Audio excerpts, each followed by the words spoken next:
तो आइए जानते हैं झारखंड की छोटी बड़ी खबरों को सिर्फ 10 मिनट के अंदर। तो दोस्तों हम आपको बता दें, टाइगर जयराम मातो एक कॉन्क्लेव में बोले कि मुझे गठबंधन में लेने के लिए दिल्ली से एक टीम आई हुई थी। 12 बजे रात को हमारा मीटिंग हुआ था और उन्होंने कहा कि आने वाले समय में हो सकता है हम किसी पार्टी के साथ गठबंधन करें और काफी कुछ बोले जो आप सभी को जरूर देखना चाहिए।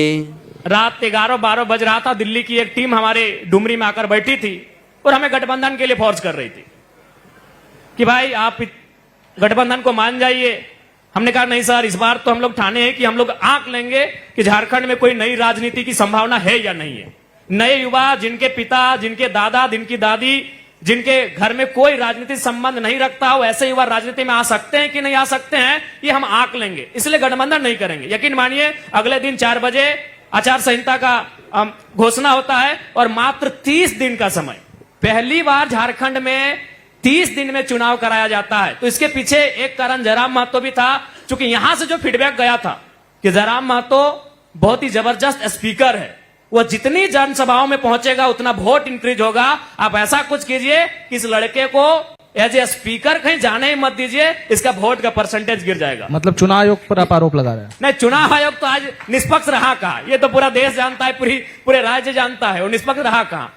तो ये एक मेरी सच्चाई है, मेरी आप बीती है। मैं सार्वजनिक मंच पर हूं, इसलिए मैं डायरेक्ट नहीं कर सकता हूं, लेकिन मेरा मानना है उस रात को अगर हम गठबंधन धर्म को स्वीकार या मान लेते तो शायद इस बार भी चुनाव 4 या 5 चरण में होता, क्योंकि 2019 का चुनाव आप भी जानते हैं 5 चरणों में हुआ था। इस बार का चुनाव मात्र 2 चरणों में हुआ। अगर 5 चरण में होता तो मैं गारंटी देता हूं और 2-4 सीटें हमारी बढ़ती, क्योंकि मुझे अपने शब्दों पर, मुझे अपने भाषणों पर पूरा भरोसा था कि मैं अगर जनता से कनेक्ट हो जाऊंगा तो वोट में इजाफा होगा। अच्छा जयराम, अब क्या लगता है कि अब जो है गठबंधन की ओर जाएंगे, चूंकि आपने अपना आकलन कर लिया? 1 साल का अनुभव किया। अगर सिद्धांत की बात करूंगा तो गठबंधन में नहीं जाना चाहिए, लेकिन अगर मैं अपने जनता की बात करूंगा, जिस जनता ने मुझे चुना है, जिस जनता ने मुझे चुना नहीं है, पसीना बहाकर उन्होंने एक रुपये इकट्ठे करके उन्होंने साग सब्जियां, और अभी भी कई ऐसे क्षेत्र हैं जहां चावल अभी भी जमा है, जो उन्होंने चुनाव के टाइम दिया था चंदा के रूप में कि इस चावल को बेच के पैसा इकट्ठा कीजिए, अभी कई क्षेत्र में। तो जिन्होंने मुझे चुना है, अगर मैं उनकी सोचूं तो सिद्धांत एक तरफ, सत्ता एक तरफ। तो मैं अगर अपने लिए सोचूं तो सिद्धांत होना चाहिए और जनता के लिए सोचूं तो सत्ता होना चाहिए। तो इसका अर्थ है मोदी या हेमंत, किसे चुनेंगे? वो परिस्थितियां तय करेंगी। माने आप किधर भी जा सकते हैं, वो परिस्थितियां तय करेंगी। चूंकि मेरा मानना है कि मैं अपने आप को मान रहा हूं, मैं किधर भी रहूं, मैं कैसे भी रहूं, अगर मेरे विचार सही है, मेरे कार्य करने का तरीका सही है, तो मैं जनता के लिए हमेशा आइडियोलॉजी में बहुत अंतर है जयराम जी। आप अगर आइडियोलॉजी में अंतर रहता है, लेकिन आज जो परिस्थितियां हैं कि आप कैसे काम जनता का निकालते हैं, कैसे उनका काम होता है, ये इंपॉर्टेंट है। इसीलिए जनता के लिए मैं अब जो भी निर्णय लूंगा उस जनता क्या आने वाले दिनों में हम लोग ये देख सकते हैं कि जयराम महतो एनडीए या फिर कांग्रेस जेएमएम वाली? देखिए, किसी भी संभावनाओं से अब इनकार नहीं कर सकते हैं, या हो सकता है आने वाले दिन कुछ ऐसा होगा कि हमारी जो सिंगल थर्ड फ्रंट है वो और ज्यादा मजबूत होगी। चूंकि अभी देख रहे हैं क्या हालात हैं अंदर, खासकर आप लोग के माध्यम से सूचना मिलती है कि गठबंधन इस ओर जाएगा, इस ओर जाएगा। तो राजनीति में कब कैसा मोड़ आएगा, कब कैसा करवट लिया जाएगा, ये कोई नहीं जानता है। हम लोग इतना जानते हैं कि हम लोग अच्छा करेंगे तो आगे। चर्चा तो ये भी थी कि जयराम महतो हो सकता है मंत्री बन जाएं। नया जो गठबंधन का एक फॉर्मूला आया था उसमें संभवतः आप मंत्री बन जाएंगे, जेएमएम में शामिल हो जाएंगे। नहीं, ऐसा शामिल आपको रात को 12 बजे फोन आया था, ऐसा कुछ क्या? नहीं, ऐसा फोन नहीं आया था। जो आया था विधानसभा चुनाव से पहले आया था, लोकसभा चुनाव के बाद आया था। चूंकि लोकसभा चुनाव तक लोगों को यही लगता था कि वोट में, भीड़ में और भाषण में अंतर होता है, लेकिन मैंने ये साबित कर दिया कि भीड़ भाषण को वोट में तब्दील किया जा सकता है। उसके बाद लोगों ने मुझे सीरियस लिया, राज्यसभा तक का भी हमें सीट ऑफर किया था, लेकिन हमने वही कहा कि हम झारखंड की राजनीति में एक पैटर्न सेट करना चाहते हैं कि भाई कोई आम लड़का, पढ़ा लिखा, तेज, काबिल, होनहार लड़का राजनीति में अगर आए तो जयराम महतो का रास्ता खोलना होगा। मैंने रास्ता खोल दिया। तो थर्ड फ्रंट की शुरुआत क्यों नहीं कर रहे हैं? थर्ड फ्रंट की एक शुरुआत कर लीजिए, आप उसके मुखिया हो जाइए, लोगों को जोड़िए। अभी समय है और हम लोग उस पर भी आगे सोचेंगे। यानी ये जो आप बातें कह रहे हैं, तो क्या आने वाले दिनों में जो राज्यसभा का ऑफर आपको हुआ था, क्या भारतीय जनता पार्टी की तरफ से? छोड़िए वो सब सार्वजनिक नहीं किया जाए, ठीक है। कुछ कुछ बताइएगा तभी ना लोग भी देखेंगे कुछ। बस इतना जानिए कि राज्यसभा जाहिर सी बात है केंद्रीय पार्टियां आई आपको ऑफर करेंगी राज्यसभा से लेकर।